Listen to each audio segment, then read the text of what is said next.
We are delighted to welcome you to the 14th Jaipur Literature Festival, protected by Dettol.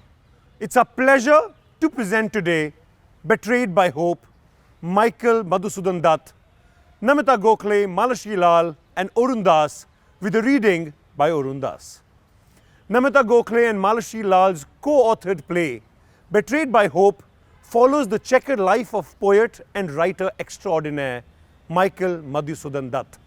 The script captures the anguish of a fractured identity as well as Dutt's remarkable innovations in literary genres such as the epic and the sonnet. His journey of alienation and a return to selfhood is one many writers have travelled before and after him. Namita Gokhale is an author and co-director of the Jaipur Literature Festival.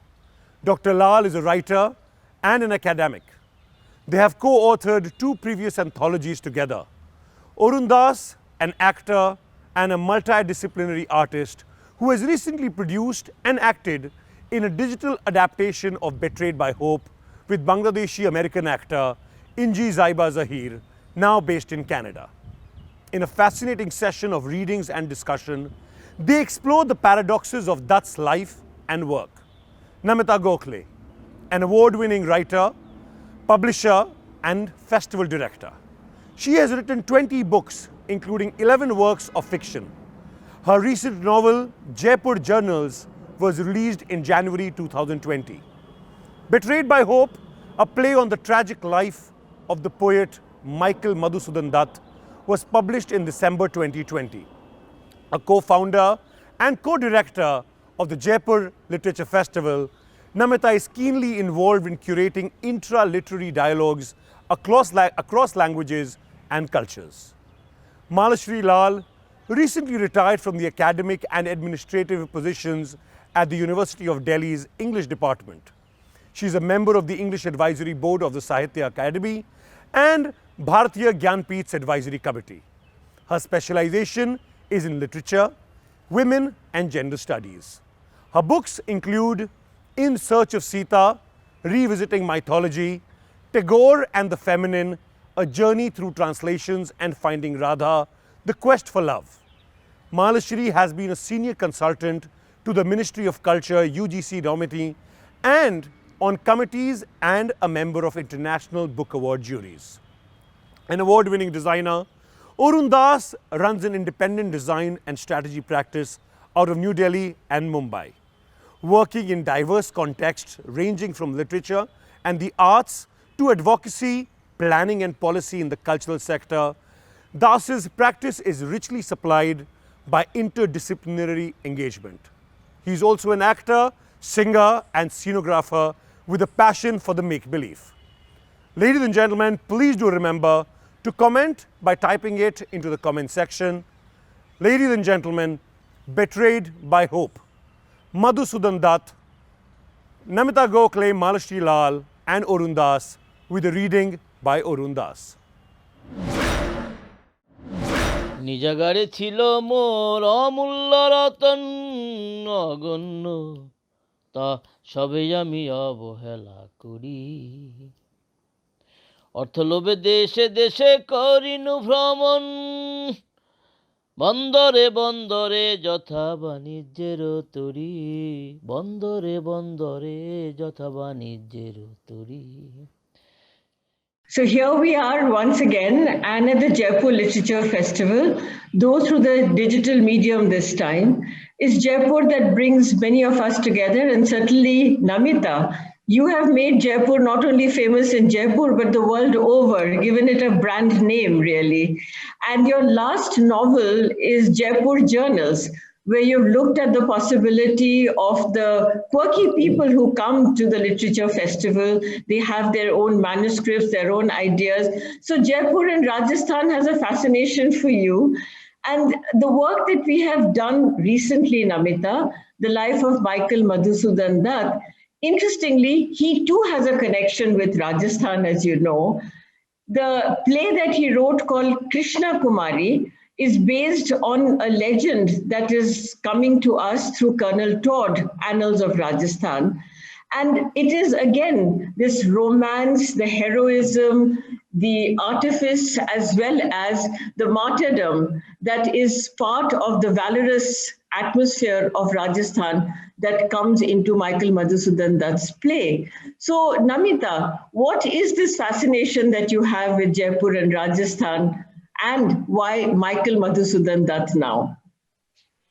I have to say that that train of thought made me think, what if I was to invite Michael Madhusudan Dutt to the Jaipur Literature Festival? How would he behave? How would we handle him? I'm sure he'd be a difficult writer to look after, and but a brilliant speaker. And I am obsessed by the writing process. About in 2004, I wrote a review of Betrayed by Hope and Heart of a Rebel Poet, two books on Michael Madhusudan Dutt, and I resolved there and then to do a play around them because I felt the letters in The Heart of a Rebel Poet were automatically, naturally, spontaneously forming a sequence of 5 acts. And then, with the synchronicity that often accompanies what you and I do together, Mala, you also were reading and looking at Michael Madhusudan Dutt through perhaps Radici or through some other, I can't remember what were the things that drew you to Michael Madhusudan Dutt. And when I mentioned it, we began working on it together. And much before that, my friend Arun was already helping me because I've had a huge imposter syndrome because I am not Bengali. So I needed a genuine, even of a Delhi Bengali, to help me with this. And Arun did some readings from the letters in, I think, the Italian embassy, and they were, to both our surprise, extremely well received. And then he helped me with the same notebooks which you also shared, and with the copy of the book which I so vividly remember, which I again can't find, which was completely highlighted in a bright fluorescent pink highlighter. And from those highlighted pages, that dusty and now rather tattered book, all of us extracted somewhere this intense story of Michael Madhusudan Dutt, which has received so much attention from not only reviewers, but from students, readers, outside the usual catchment area of Bangla, those who are passionate and knowledgeable about Bangla writing. So, in a way, we have tried to pay tribute to the great, great, great genius of this man, which was obliterated by the story of his dramatic and colorful and ultimately tragic life. So that is what has brought me, you, Arun here. And I want to tell all our viewers at the festival that the three of us have formed a strange relationship. We have been through such intensity of experience about this enigmatic figure from the past. He's almost come to haunt us in an affectionate way. In a way, old books, old writers can haunt us. And to push Mala out of her role and to push myself into it, I'm going to request Mala to request Arun to tell us about his dramatic encounter with Michael Madhusudan Dutt right in the start, so that all the audiences get riveted and they get goosebumps when they hear about it. Indeed, it's a charming suggestion that we could bring Michael Madhusudan Dutt, or MMD as we have called him in the book, to the Jaipur Literature Festival. That's something to think about. Because he seems to just haunt our lives. It's true that he came to you in a certain way and to me in a different way. But over to Arun, who has the most dramatic encounter with Michael Madhusudan Dutt. Well, this was way back in 2006, I think, that Namita first introduced me to Michael.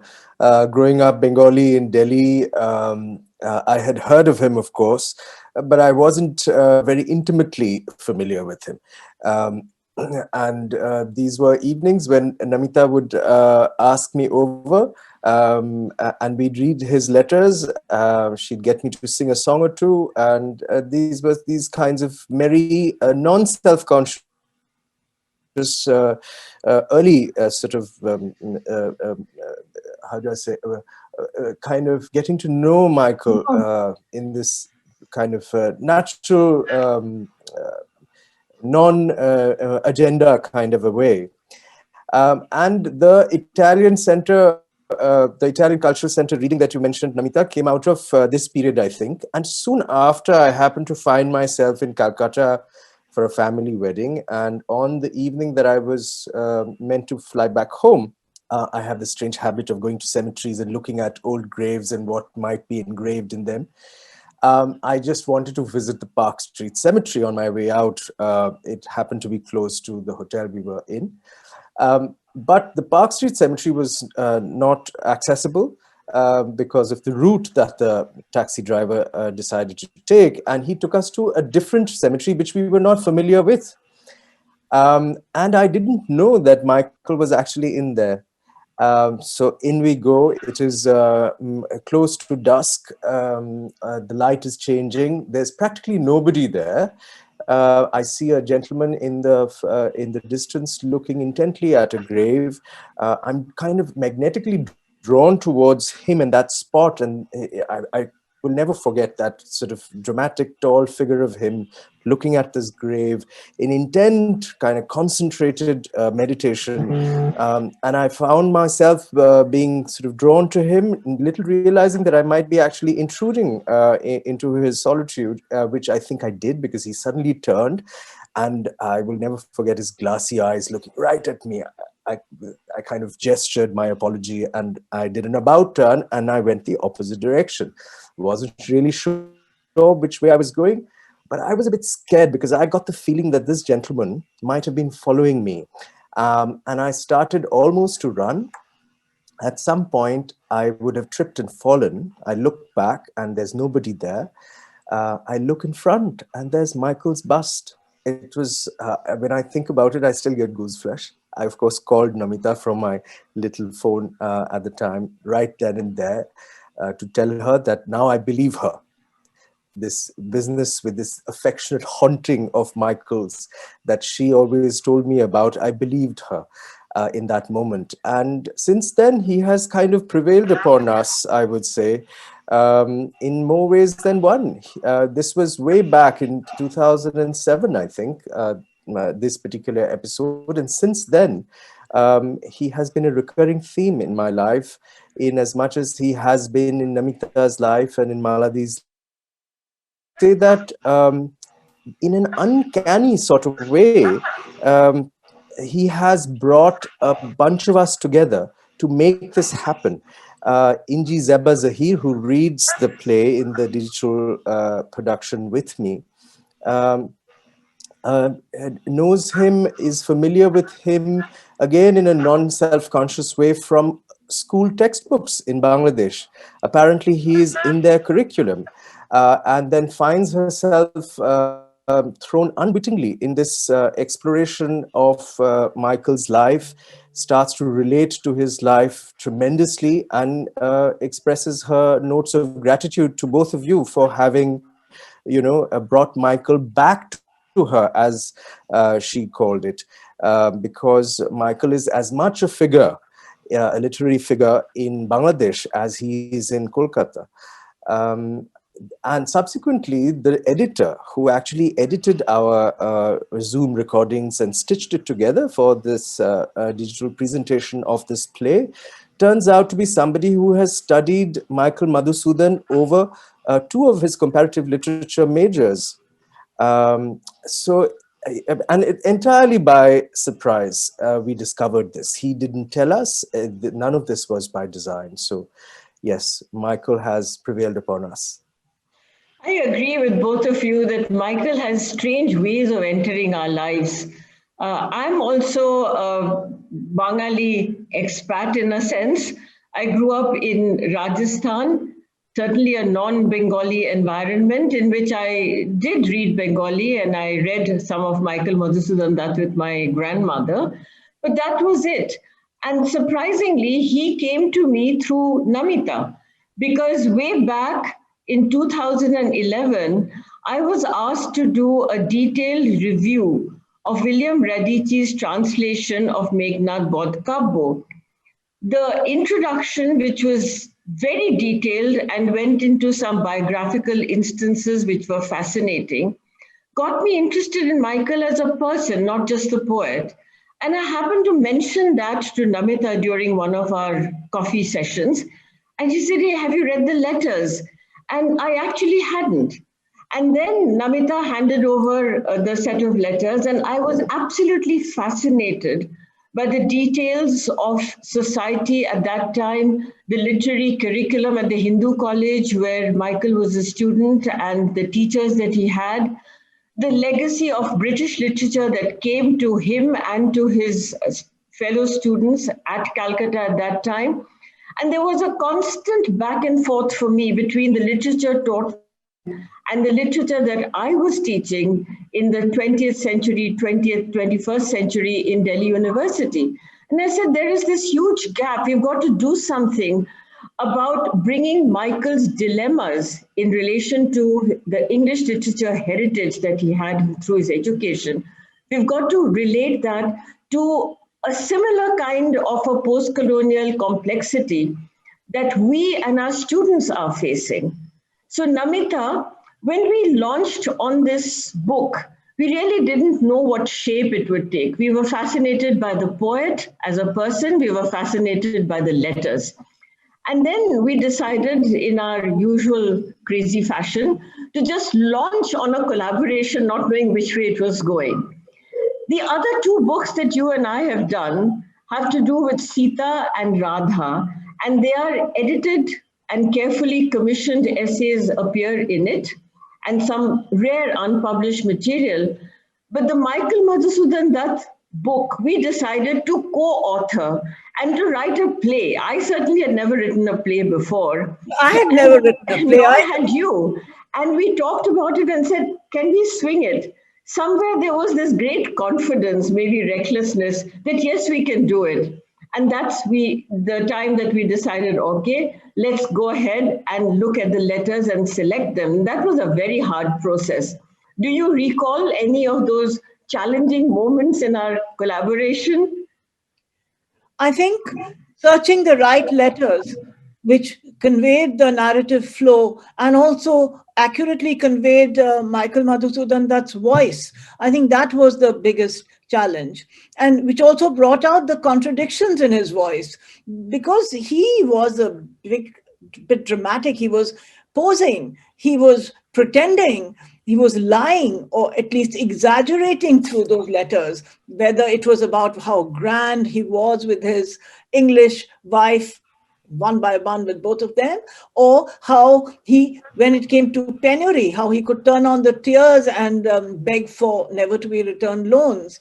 And he wasn't a immediately likable man, but I could sense and have this deep sympathy for his inability to be realistic in the real world. He lived in a world of the creative imagination. And so many of us writers do that. And I empathized with his failures, perhaps even more than I admired his many successes. I think for me, the most difficult part was trying to reconcile the brilliant talent that Michael had with the very uncaring person he showed himself to be in relation to the two women in his life, his wife Rebecca and then his companion Henrietta. Somehow it just bothered me that how could a person be so have so much integrity, so much ability to take new challenges, so much innovative potential, be just so brilliant and so at the same time so uncaring. And that is the paradox that I tried to resolve when selecting the letters along with you, Namita. And then, of course, the big challenge for us was how to bring this paradox, this dilemma into our text. And creating that Sutradhar character was a breakthrough, but it came after a lot of struggle. Our other books came in between. This particular one took as much as 9 years. So Rubina Rehman, the Sutradhar, the young Bangladeshi researcher, who expresses a similar kind of duality towards Michael Madhusudan Dutt, was in a way our problems with Michael embedded in the text, would you say? And Orun and Inji beautifully picked up that relationship of the talented writer and the very tone loyalties of the researcher in Rubina.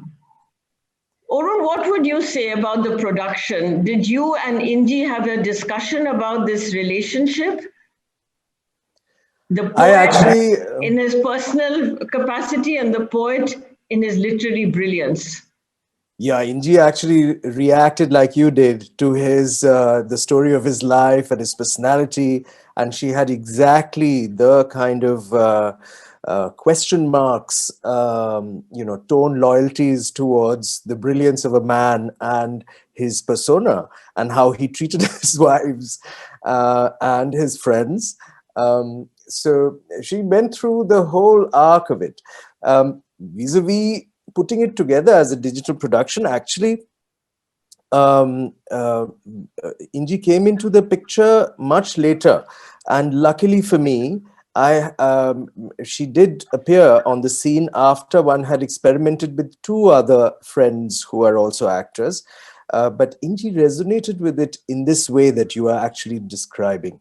And so Rubina's text, the parts that you had written into Rubina's character, she started to resonate with it so intuitively that it really helped me. And we were able to look at the digital presentation of this text, of the play, in a way as if we were conversing as individuals, as two Bangalis in different parts of the world, exploring their own sense of identity, Bengali identity, mixed up Bengali identity, which is something we don't think of very often consciously, but every now and then it does come up. I mean, growing up in Delhi, being a Probashi, as you will know, there is definitely a caste system. A Bengali when you go to Calcutta.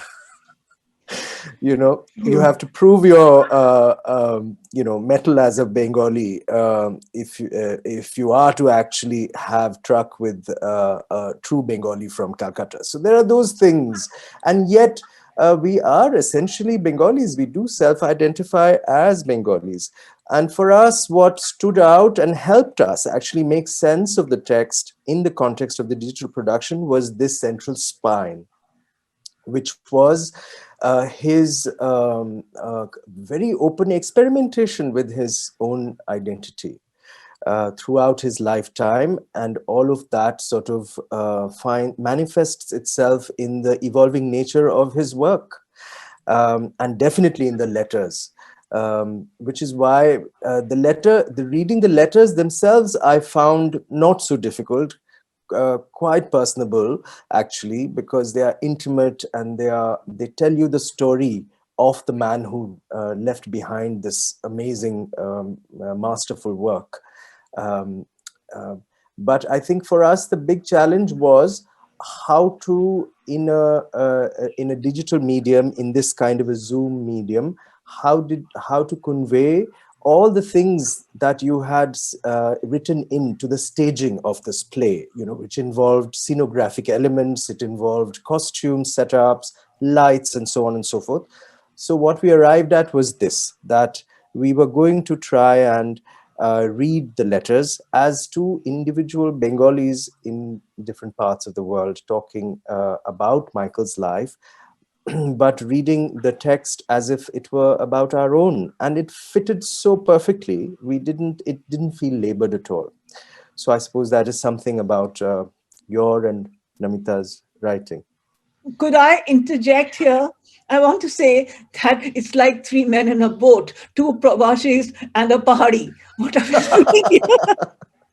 But what drew me here was the central theme of the return to the mother tongue, which is a journey so many Indian writers make in the course of their careers and their literary encounters. I write in English, we are speaking in English, but there's a bit of me that belongs also to Hindi. And I wish I could write in Hindi. I wish I was as gifted linguistically as Michael and switch from different languages and cultural contexts as he did. And so for me, it was the return to the mother tongue, but to be in the honored company of both you Bengalis. Thank you. Well, I very much uh, like my Provashi Bengali identity, because even when I get involved into writing about Tagore, or in this case, Michael Madhusudan Dutt, I have the perspective of a person who has not grown up in Bengal. And therefore, it becomes that much more possible to elicit aspects of the writing of that Bengali person to make it suitable and attractive to people outside of Bengal. And I think Namita and I clearly had that perspective that this is a book that is to take the reputation and capabilities of Michael Madhusudan Dutt to people who don't know him, who don't read him in Bengali, but to whom these issues are important, particularly the one that Namita you just mentioned about the relationship of the writer to the mother tongue.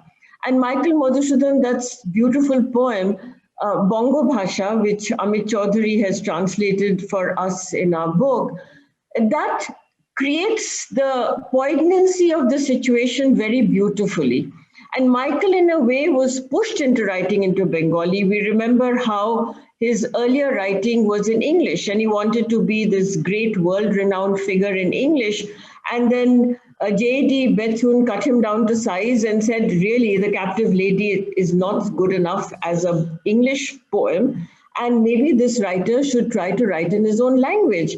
And although Michael felt very thwarted at that point, he took the advice to heart and virtually taught himself to write in Bangla in a creative way and succeeded enormously well.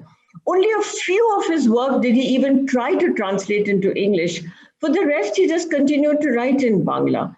So that perspective on our book perhaps would be interesting for our viewers, that there is plenty of information about Michael Madhusudan Dutt's poetic outpourings as also his personal life, but it is given in the context of an English knowing, English educated audience. And therefore, the play on languages is an important aspect of the book. The translations, would you then say, Namita, that those were also a challenge for us to put together? Well, together and with so many people to guide us and things like that, I don't think the translations were such a problem. The atmospherics of that age were not a problem. What was really a problem was getting the voice of this very cosmopolitan man, who we don't expect people from history to be as cosmopolitan, as contemporary, as modern, as charmingly irresponsible as he was. So for me, at least, the biggest challenge, more than the translations, was to capture the essence of the contradictions in his personality. And of course, you worked more on the translations than I did, so you should. Well, in the sense that we were able to commission some translations and select from some earlier ones, it was a very exciting process, really. And Arun, I want you to please come into this, because as an actor, when you present these passages which are very well known to Bengali audiences, for instance, the invocation to Meghnad Bodh Kabbo, or the epitaph that you read at the very end of the play, when you, as a person living in Delhi and a Probashi, when you hear these in English translations, what are your thoughts about the two-language dialogue that's going on in the text? They're really totally different. And this I realized when I got my mother to teach me how to actually do the abriti, which is recitation in Bangla. I realized that the sonic cadence is so different. or at least the traditional way, let's say, of reading poetry of a certain time in Bangla. It's recited in a totally different way from how I would approach poetry as an actor, let's say, and as somebody who actually likes to read poetry. Um, but because of your translations, I had read the translations before. I actually started to work on the Bangla original excerpts, which we also included in the digital recording. I was approaching it with a sense of meaning, which I had found for myself. And then I was trying to sort of read into that archaic Bangla for purposes of a dramatic reading. So that helped me a lot. But I will say what was fun was to read the English in the way that I would hear my mother recite the Bangla. So we tried to do a bit of that, middle ground thing. It was quite exciting, I will say. And then Inji, The best thing would be for us to hear the yeah, text. And we have a few more minutes. We have the time, of course, for your reading, and would be very happy for Arun to read a section from our play. very well. I will. I just wanted to mention that Inji commissioned a brilliant Bangladeshi artist, singer, and composer to sing a bit of the Kobi Matribhasha, which is not too dissimilar from Bongo Bhasha that you mentioned a while ago. And so we were able to surround ourselves actually with sound which had this sense of memory, with, of course, pictures that we had downloaded and sought from other people to give a sense of time, a sense of place. But sound, I've discovered through this particular book of yours and through our attempt at presenting it digitally, how important, how much memory sound can carry.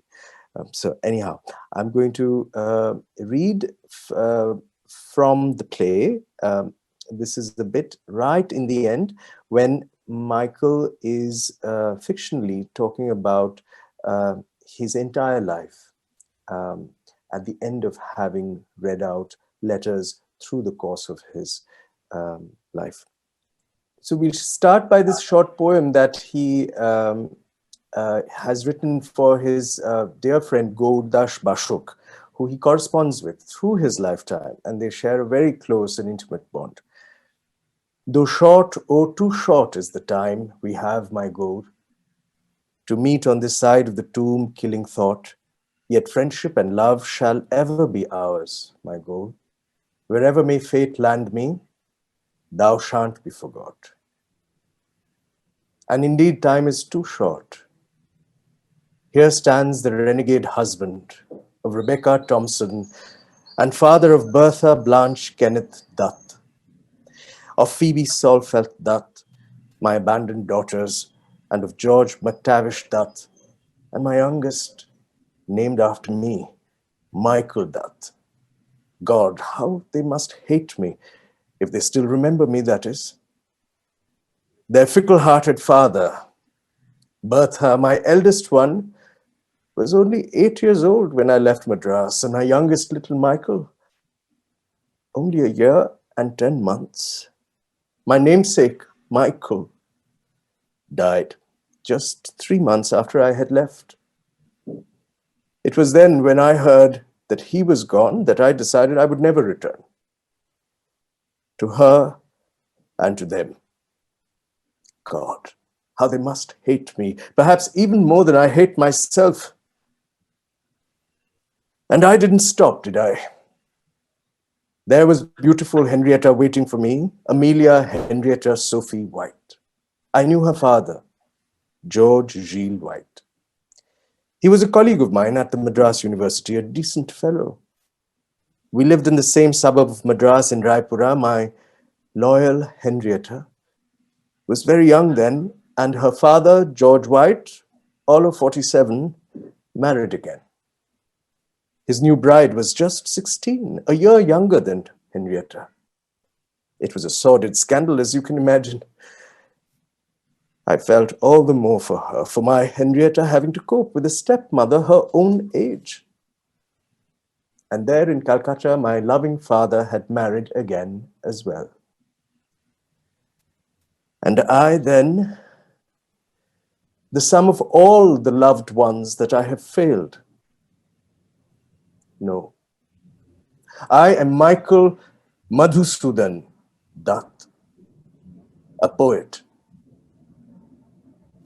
অভিমানে মহামানী বীর কুলের সব রাবণ কহিলা বলি সিন্ধু পানে চাহি কি সুন্দর মালা আজি পরিয়াছ গলে প্রচেত হা ধিক ওহ জল দলপতি এই কি সাজে তোমারে অলঙ্ঘ অজয় তুমি হায় এই কি হে তোমার ভূষণ রত্নাকর কোন গুণে কহ দেব শুনি কোন গুণে দাস ও রথি কিনেছে তোমারে deeply offended.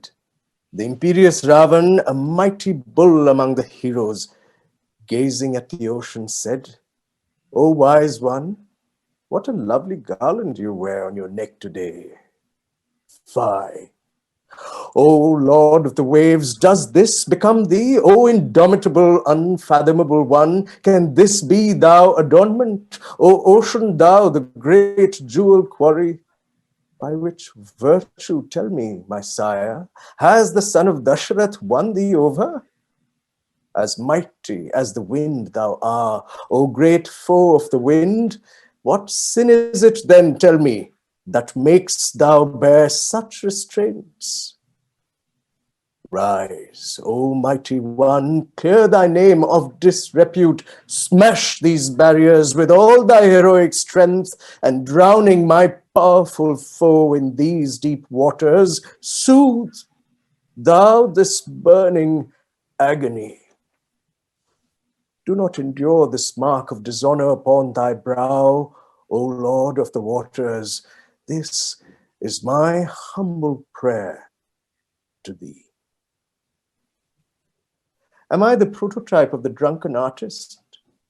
Lost to Bacchus, kicked by Pegasus, abandoned by Parnassus, am I a sailor in a leaky boat floundering in a sea of debt? Truly, supping from the begging bowl addles the mind. Barrister Michael Madhusudan Dutt, who gets no cases and is spurned by the courts. My patient Henrietta and Albert, Napoleon, and Friedrich Michael Milton starve in Versailles even as I speak. Yes, I am husband to Henrietta and father to these two hapless souls. No, no, no, no, I am none of these. I am the creator of Meghnad, of Shormishtha, of Padmavati. I have forgotten the names of my children, perhaps, but I remember all those whom I have written to life. They are alive in my mind and will remain so in the minds of those who will read on after me, after I'm gone, after my children have gone, after their children have gone. Yes, the world will remember King Porus. It will remember the captive lady Shurmishta and Padmavati, Krishna Kumari will live on, and so will Tilottama. Meghnad will straddle the stage of the world, as will Rizia, Empress of Ind. My sonnets, my poems will speak of me, immortality. I have immortality. Words in literature are my life, and the rest of it, this mess of living and loving continued as the excess baggage. A poet has the right to selfishness. For the poet, genius must illuminate itself before it can share its light with others. In his way, my beloved father understood this and continued to love me against the tide of my own actions. My friend Biddhashagar, he understands the demands of a heart and a mind such as mine. I spoke my first words in Bangla and my epitaph. I shall return to my own tongue, my sacred mother tongue. Halt. Halt, O traveller, if you were born in Bengal, tarry a while at this burial spot at the feet of Mother Earth, as a babe resting in its mother's lap lies in his final sleep the scion of the Dattas, poet Sri Madhusudan. Shagordari at Jeshore on the banks of Kapotakko was his land of birth. His father Rajnarayan Datta, mother Jannavi. Thank you very much, Arun, for that beautiful, evocative reading. So, Namita, would you agree that this is a play and every director, every actor brings a particular stamp to the way it conveys to the audience? It's been wonderful to hear you, Arun. Thank you very much, Namita. And thank you for the conversation on our book on Michael Madhusudan Dutt. Thank you, Mala, for the collaboration. Thank you, Arun, for biding with me as we searched the spirit of Michael Madhusudan Dutt. And thank you to the audience who will honor this great writer. Thank you. নিজাগারে ছিল মোর অমূল্য রতন অগণ্য তা সবেই আমি অবহেলা করি Thank you, Namita Gokhale, Malashri Lal, and Arun Das for that thrilling dialogue about the life and work of Michael Madhusudan Dutt. Truly fascinating. We thank our celebration partner, Diageo, and thank you all for watching and being such a great audience. Please stay logged on to continue to watch with us the series of exciting sessions featuring a stellar list of speakers that have been specially curated for you. As you are aware, the cultural sector has been critically impacted by the pandemic, and while we have embraced ourselves to embrace with the new normal, we have struggled to ensure that we can continue to bring you a free flow of knowledge and ideas. We would love for you to support us at Teamwork Arts. Any contribution is welcome and would help spread knowledge and ideas seamlessly against all odds. Please tweet using hashtag Jaipur Literature Festival 2021 at Jaipur Literature Festival. The festival is protected by Dettol. Hope to see you in the next session.